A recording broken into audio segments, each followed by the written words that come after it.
আমরা এখন অবস্থান করছি ভোলা জেলার তজুমদ্দিন উপজেলার চাঁদপুর মডেল সরকারি প্রাথমিক বিদ্যালয়ে।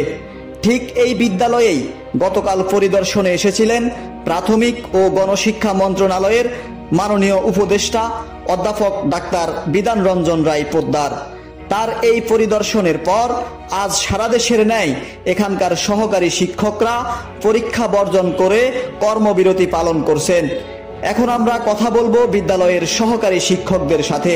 গতকাল উপদেষ্টার সাথে কি আলোচনা হয়েছে, উপদেষ্টার কথাবার্তায় কোনো অসৌজন্যমূলক আচরণ ছিল কিনা, তাদের চলমান কর্মবিরতির মূল কারণ কি, পরীক্ষা বর্জনের সিদ্ধান্তের পেছনে কি যুক্তি তারা দেখছেন, সবকিছু আমরা সরাসরি শিক্ষকদের মুখ থেকে জানার চেষ্টা করব।